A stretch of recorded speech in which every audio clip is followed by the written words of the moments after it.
Hello everyone welcome to Navamita kitchen. आज আমি তোমাদের সাথে ওলের একটা রেসিপি শেয়ার করব যেটা কিন্তু খুব কম মশলায় তৈরি হয়ে যায় আর খেতেও কিন্তু খুব সুস্বাদু হয়। তোমরা যারা খুব একটা মশলা খেতে পছন্দ করো না তারা একবার এভাবে ট্রাই করতে পারো। প্রথমেই ওলটাকে কেটে নেব। দেখো আমি এরকম চৌকো চৌকো পিস করে কেটে নিয়েছি।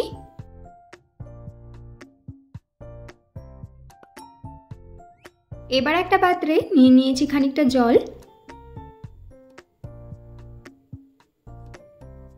ওলগুলোকে জলের ভেতর দিয়ে খানিকক্ষণ সেদ্ধ করে নেব। দিয়ে দিচ্ছি সামান্য লবণ। এবার একটা ঢাকনা দিয়ে ঢেকে 5 মিনিটের জন্য ওলটাকে সেদ্ধ হতে দেব। ওলের তরকারি কিন্তু আলু দিয়ে খেতে বেশ ভালো লাগে, তাই আমি এখানে কটা আলু নিয়ে নিয়েছি। আলুগুলোকেও একইভাবে কেটে নেব। মশলার জন্য আমার লাগছে আদা, কাঁচা লঙ্কা আর টমেটো।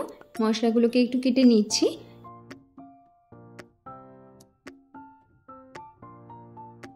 মশলাগুলোকে একটু পেস্ট করে নিতে হবে।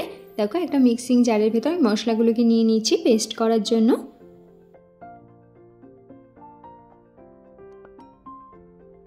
খানিকটা চিংড়ি মাছ নিয়ে নিয়েছি। মাছগুলোতে একটু নুন হলুদ মাখিয়ে নেব।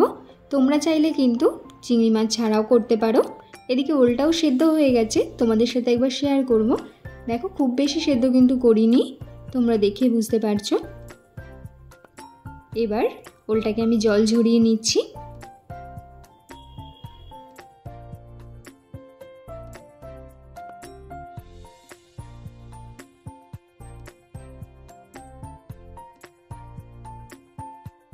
কড়াইতে কিছুটা সর্ষের তেল গরম করে প্রথমে চিংড়ি মাছগুলোকে ভেজে নেব।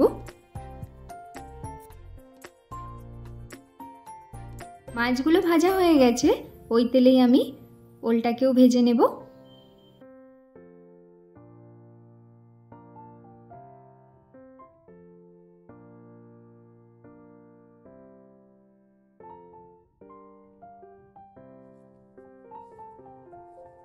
একইভাবে আলুগুলোকেও ভেজে নেব। সামান্য নুন হলুদ দিয়ে দিচ্ছি। এভাবে ভেজে রান্না করলে কিন্তু তরকারিতে একটা আলাদা রকম স্বাদ আসে। এই ওলের সবজি খেতে কিন্তু বেশ ভালো লাগে। তোমাদের কার কার ভালো লাগে আমাকে কিন্তু অবশ্যই কমেন্টে জানিও। আর হ্যাঁ, তোমরা কি পদ্ধতিতে এটা রান্না করো সেটাও কিন্তু জানাতে ভুলো না। দেখো আলুগুলো ভাজা হয়ে গেছে, আলুগুলোকে তুলে নিচ্ছি।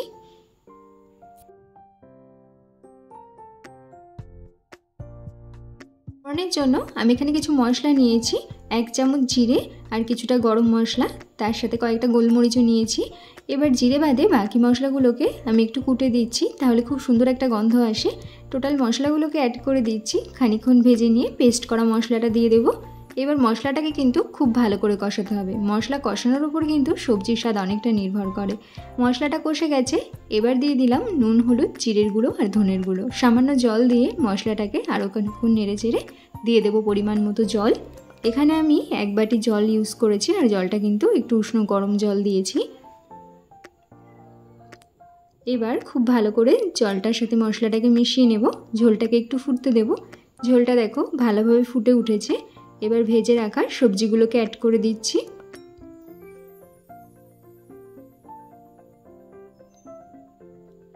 এবার চিংড়ি মাছটাকেও অ্যাড করে দেব।